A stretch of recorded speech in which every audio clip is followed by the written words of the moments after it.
From Chicago studios, this is the Muslim News on Muslim Network TV. Assalamu alaikum, I'm Samana Siddiqui. First, the headlines. Muslim girls heckled as hijab is banned in Indian classrooms. Babysitter calls Homeland Security on Muslim mother. First Nations file submission to UN Human Rights Council. Pakistan and China call for release of Afghan bank assets. U.S. student invents BRAILLE system for visually impaired UYGHURS. COVID survivors are at higher long-term risk of cardiovascular damage. Our top story tonight.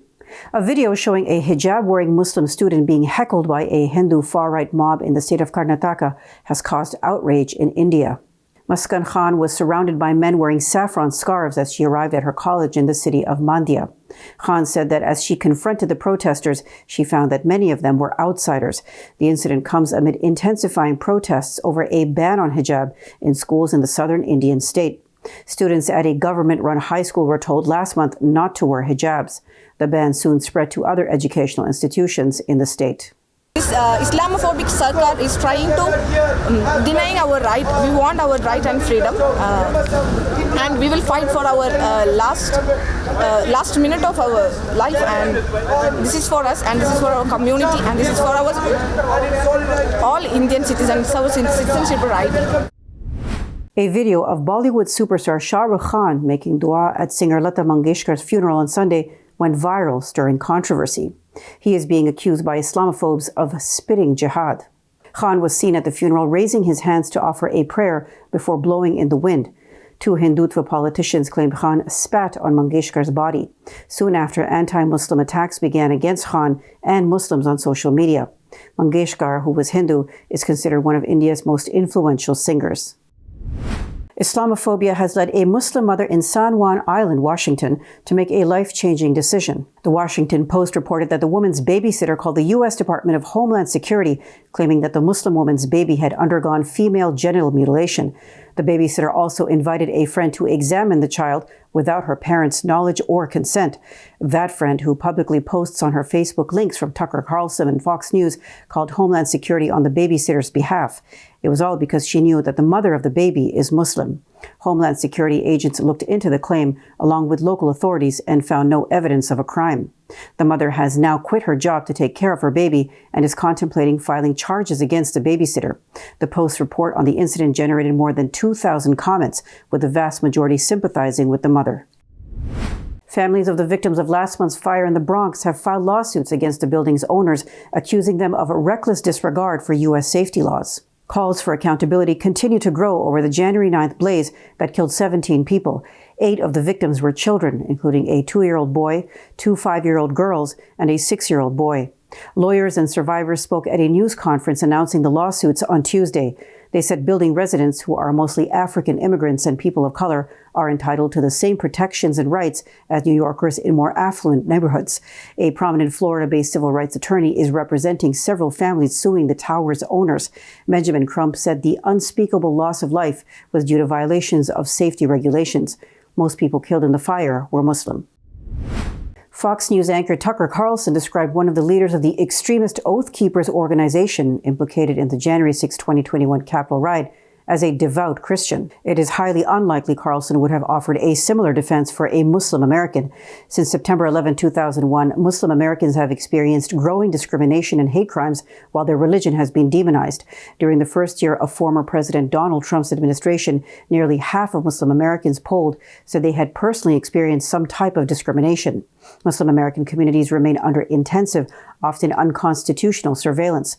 By contrast, during the past 2 decades, the U.S. Department of Justice has largely disregarded violent white supremacists.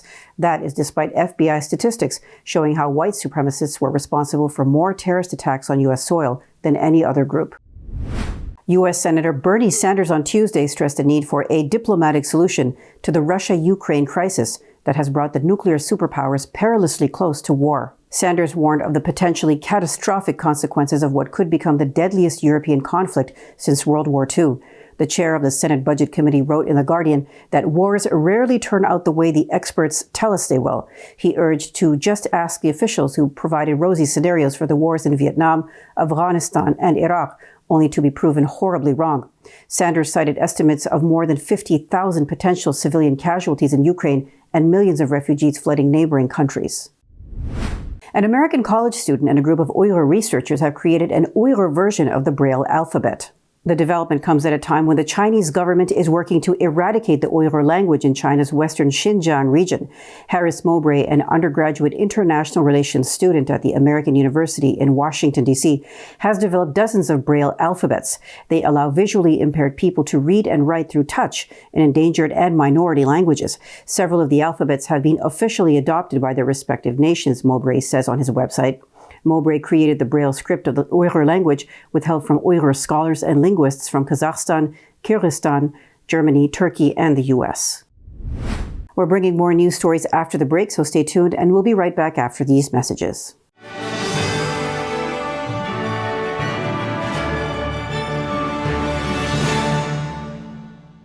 If I could be you, and you could be me for just 1 hour. If we could find a way to get inside each other's minds. Walk a mile in my shoes.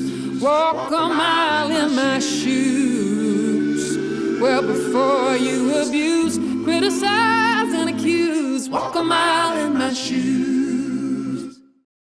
There are 16 million children struggling with hunger in America. That's 1 in 5 daughters, sons, neighbors, and classmates who don't know where their next meal is coming from. Yet billions of pounds of good food go to waste every year. It's time we do something about it. Feeding America is a nationwide network of food banks that helps provide meals to millions of kids and families in need. Visit feedingamerica.org to help them feed even more. Together, we can solve hunger. Together, we're feeding America.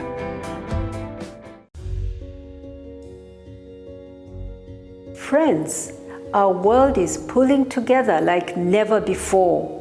We're making huge sacrifices to keep one another safe.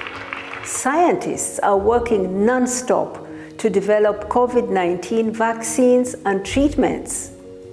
A vaccine will get our economies moving. It will tell our loved ones we're safe again. But we have challenges we must address. Right now, huge pharmaceutical companies are keeping the vaccine research a secret. They're deciding how many vaccines get made, how much to charge for them, and who gets vaccinated. This will no doubt leave billions of people behind. Pharma companies are putting profit, not people, first.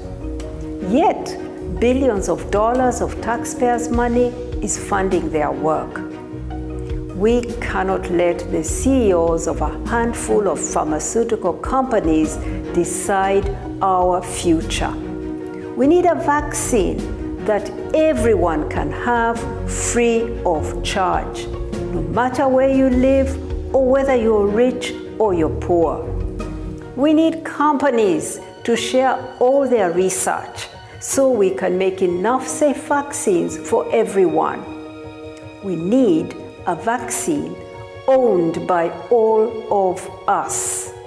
To end this COVID-19 pandemic, we need to pull together once more.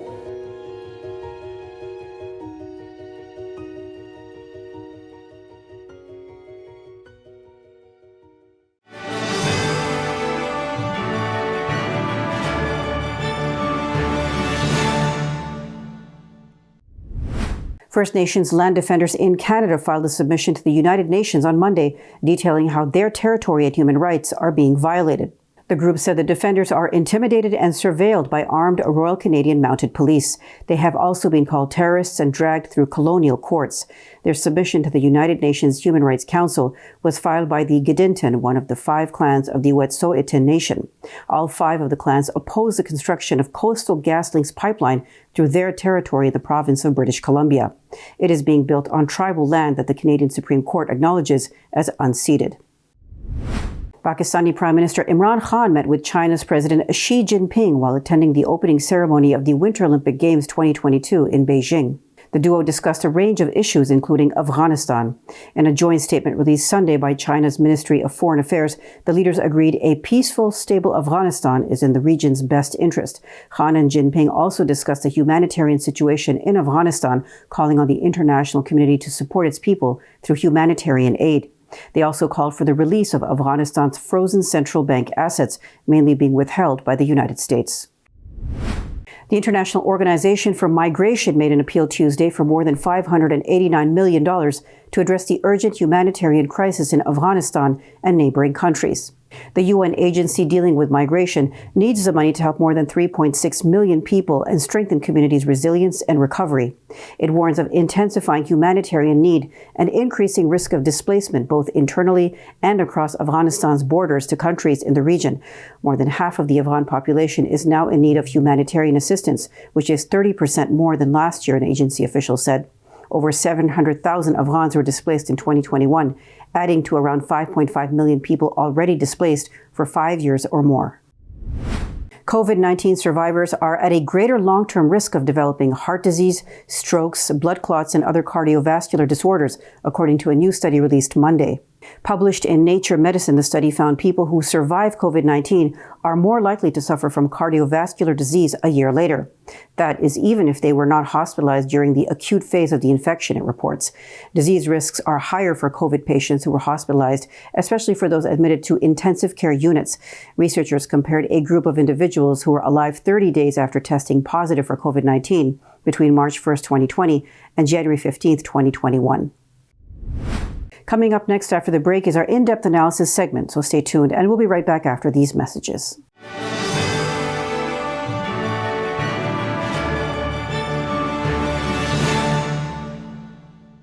Despite the development of a COVID-19 vaccine, millions around the world will not have access. We need a vaccine that's free and available to everyone, everywhere.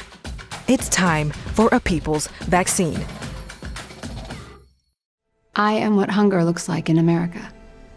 I am an 8-year-old girl who's not excited for the last day of school. Because this may be the last time I'll have lunch. Till September. I am a single father of 2 who works 3 part-time jobs, and that's still not enough to put food on the table. I was created by artificial intelligence from faces of the 1 in 8 Americans who struggle with hunger. Feeding America, 200 food banks strong.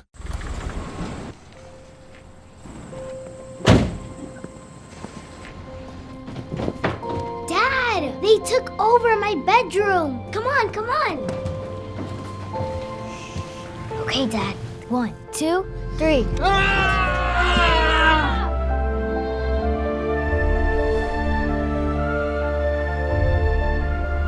Dad!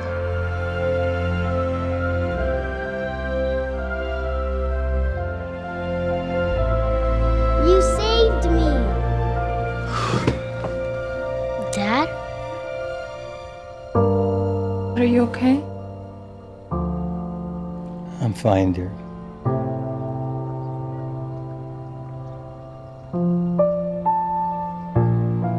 Your hero needs you now, and AARP is here to help.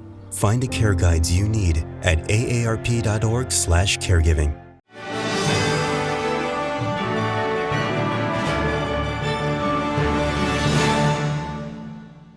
Welcome back. Here is today's in-depth analysis segment. Let's watch. Imagine waking up to find out that you are being auctioned on an online forum. Today, we're going to be talking to AMINA, who is an Indian-American Muslim entrepreneur and activist. And a few days ago, she found out that she'd been put up for auction on an Indian app known as Bully Buy. This app, which was designed by Hindu extremists, was a targeted attempt to humiliate, intimidate, and silence sexual and glorify sexual violence against Muslim women who have been outspoken critics of the Hindu nationalist government in India. Welcome, Amina. Thank you, Hina. So Amina, walk us through what happened and how did you find out that you were on the app? An app was created and it was called Bully Buy to auction Indian Muslim women who are really vocal against the current government in India. If a person would download the app, they would be seeing a background of pastel pink emojis, and it would read your bully buy of the day as a header text. So Bully Buy was a copycat of another auction app that was called Sully Deals, which was launched in June 2021. And it was taken down in about a full 20 days of reporting on GitHub of allowing men to harass Muslim women and indulge in rape fantasies with them. Underneath the picture of the women would be, they would be advertising her as a prostitute accompanied by her social media handle. I found out about me being a victim after I would say 2 whole days of the Bully Buy app's existence. A friend of mine has texted me a screenshot and with my own picture and a Twitter handle underneath it. So what went through your mind, and how has this impacted you and your activism? Initially, I was shocked at how emboldened they are. There was disgust for their depravity, realizing that I am so vulnerable even in this country of United States. I pretty much thought always that, I am pretty safe and protected by the First Amendment right in the United States. And ever since I saw myself on the app, I have had this strong outburst of emotions that range from uncontrollable rage that would seize me, unexpectedly. And I feel the horror for my fellow sisters in India who have been targeted by this same app, and they would have to navigate through not just Twitter or not just the social media that they are vocal at, but also the actual streets in India, and also face their family at the same time, their co-workers at the same time. I feel so disgusted at being objectified in the most revolting and humiliating manner. There have been huge double standards of social media platforms, from United States versus India, where Twitter, if we can take an example of Twitter, could literally suspend the account of the president of United States, Trump, when he was there. But the accounts of Indian BJP leaders or RSS activists continue to spread hate day in and day out, call for violence, call for genocide, call for killing, mass extermination of Indian Muslims. And these social media platforms have taken no resolve to even take down their tweets or, suspend the accounts of hate mongers amongst the social media. And why is that so? Can you explain to our audience, is Twitter India handled separately from Twitter, the American Twitter company? The mother entity is the same. It's the same company. But I think the rules change once you are in a different country.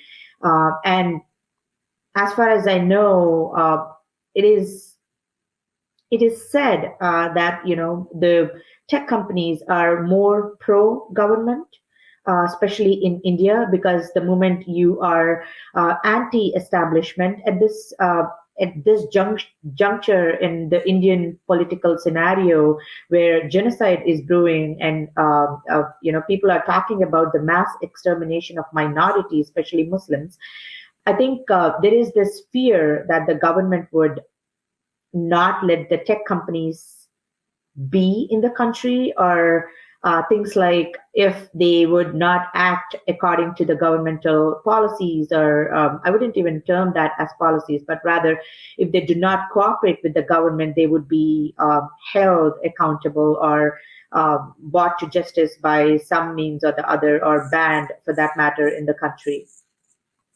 Let's talk about women's rights organizations in the West. Has anybody spoken on this issue in solidarity with Muslim women who have been facing this organized campaign of online abuse, such as Sully Deals and Bully Buy apps? Surprisingly, I do not know of any women's rights organizations in the West who have spoken on the issue.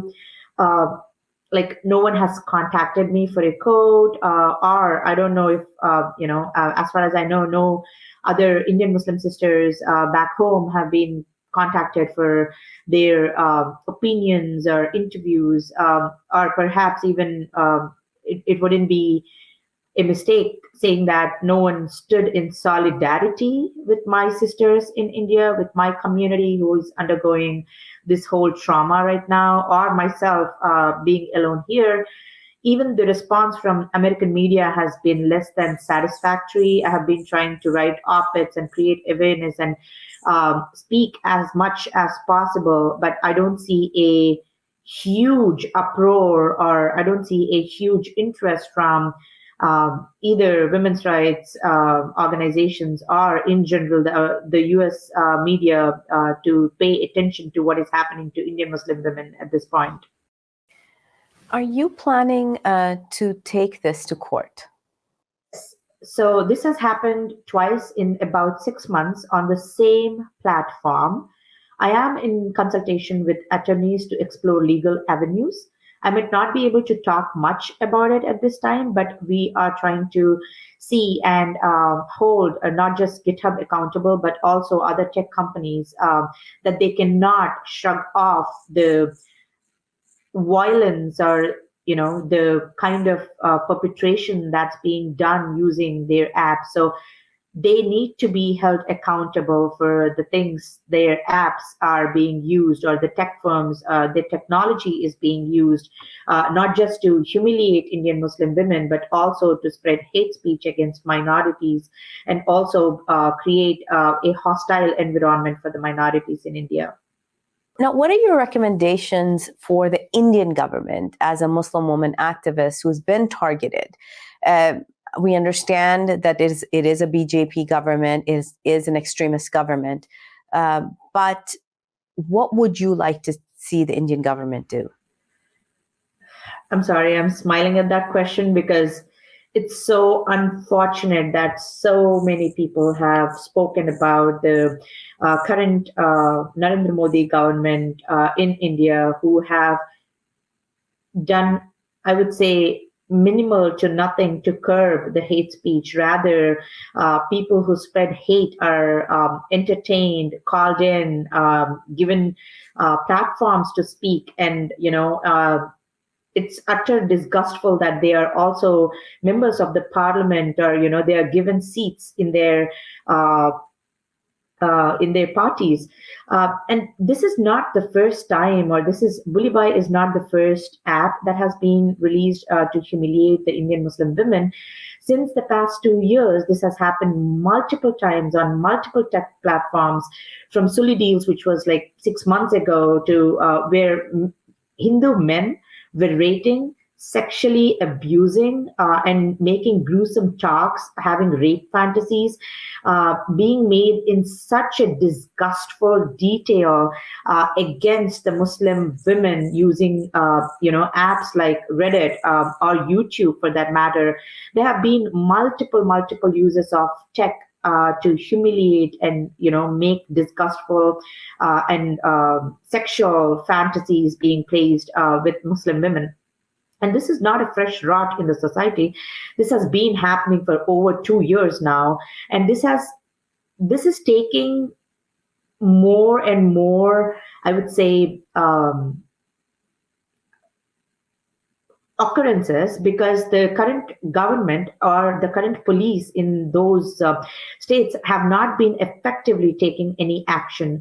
And there should be a global, I think, corporate action, not just in India, but these tech companies are globally present, so they should have a global policy per se, and also run it down through India. And I somehow think that these platforms and we have seen the case of Rohingyas as well, how these platforms, these tech companies are being used to brew genocide spread hatred, misinformation for that matter, even WhatsApp. Like India's misinformation factory runs on WhatsApp.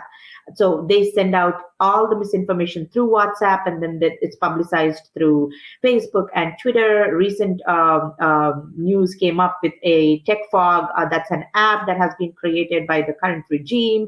So all sorts of measures are being taken to create all sorts of misinformation and make the environment very hostile. To be really answering your question on what I expect out of the Indian government right now, I have zero expectations from the current BJP government. But if I have to, or if I had to talk about an ideal society where people would be heard, then I think there is no need to even tell the government what action should be taken.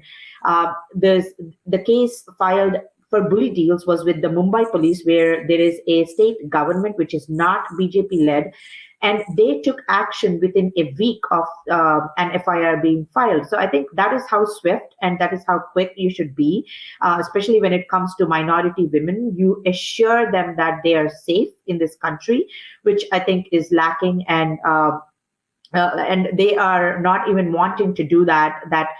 They do not want the minorities to feel safe, especially Muslims in this country. Coming back from the CAA laws to all sorts of things that the current government is doing to just make sure that they are humiliating Indian Muslims day in and day out, and keeping them on their foot. The mob lynchings to the rapes to everything that is happening on ground. The hate speeches, the recent hate speeches which went viral. There was a 3-day genocidal conference where they were calling for rape threats and killings and killing the minorities in the open, and no action has been taken by now, or no arrests have been made by now. And in an ideal world, like you hear someone say, let's go kill someone. In an ideal world, you would see them arrested. But I think in India, it's different. You see them as ministers, or you see them in the parliament sitting down and talking more about it. That's very disgustful. That's a few points that you made, especially concerning the rape fantasies. As we all know, that rape is a tool of genocide. It's a tool of war. It has been used against minority communities around the world over centuries to subjugate.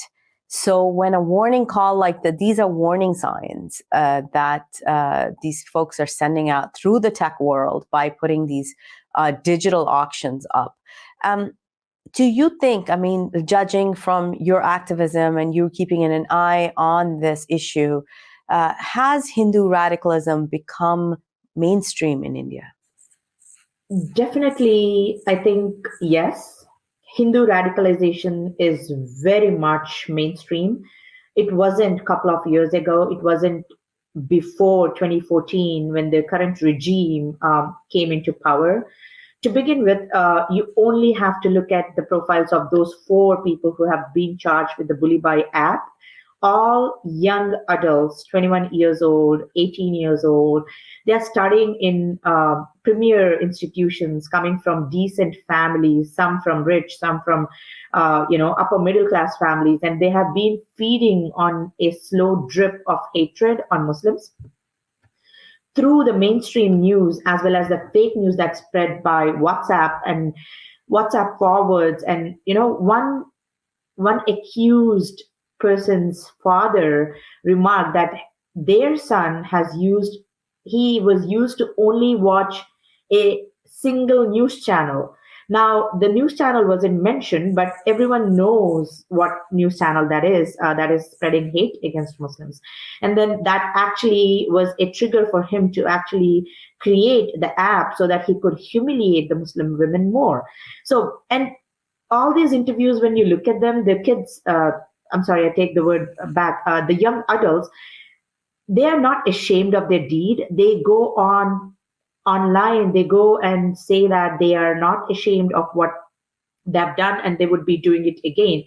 So I think, you should be having a look at Open Call for Genocide made by Yati Narsingananda and the so-called Sadhvi Annapurna in the Haridwar conference, which took place not long ago. And I would not be, wrong to say that the mass media has and is radicalized and is regularly committing acts of violence towards Muslim communities. You can look at TV channels like Sudarshan TV, where the news editor Suresh recently made Hindu youth pledge on his channel to kill to save their religion. Like, this is hilarious that a country with 80% of the majority, where the Hinduism is like the 80% in majority, feel threatened by a minority of 12 to 15%, and how they think it is okay to go mainstream and pledge on national television to kill minorities. If it weren't mainstream, then why would Narendra Modi, the Prime Minister Narendra Modi, follow Twitter users who abuse women, especially Muslim women? And when Modi first became Prime Minister, he even invited these trolls to his residence to celebrate their combined victory. So how mainstream can it get? Like, when the Prime Minister himself is involved with these perpetrators or to be rape accused people, or when you let these people in the society, what do you think would be happening? I did want to, since you are an American, what about the US? What do you have to say to the Biden government on the dangers of Hindu radicalization spreading right here in the United States? As I mentioned earlier, as a Muslim woman in this land, I felt really, really safe. And no longer do I feel safe. I feel threatened. I feel that I would be attacked or I might be harmed even in the United States. My message to the Biden government, I would want to take a step, like I would cut short your question into two questions. For your first question, I think the Hindu radical organizations have formed deep roots in the United States, and the Hindu Swayam Sevak Sangh, that's an army of RSS, is well integrated in the American system and American politics. The HSS serves as an international propaganda mouthpiece of the RSS and its genocidal Hindu nationalist agenda. Last year, during Raksha Bandhan, a major Hindu festival, Mayor Ethan Baker thanked HSS for celebrating the festival in the city of Troy, Michigan.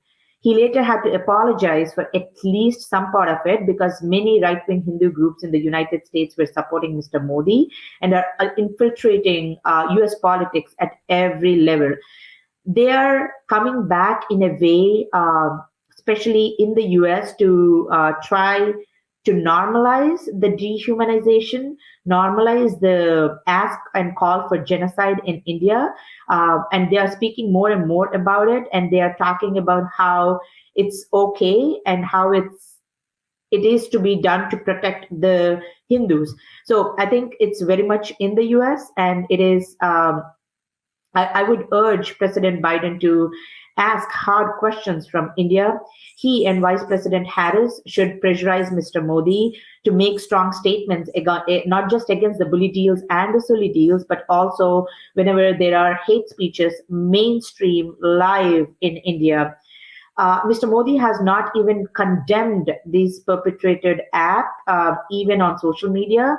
I would also like President Biden to ask Mr. Modi to control rising Islamophobia in India, which has now turned genocidal. There are 10 stages of genocide when you read about it. India is on the stage 8, that is persecution. And then there are stages 9 and 10. Then there are the denial stages, where you deny that you have done something. So my ask from President Biden is that he also call on these tech companies like Meta and Twitter to take specific measures to ensure women to be able to speak up on these platforms without fear for their safety. Well, thank you so much, Amina, for being here and for your activism. Thank you so much for having me. That's all from our Chicago studios tonight. Thank you for tuning in. You can find previous episodes and more on our YouTube or Facebook. For more content, keep watching Muslim Network TV or visit muslimnetwork.tv. Salam and good night.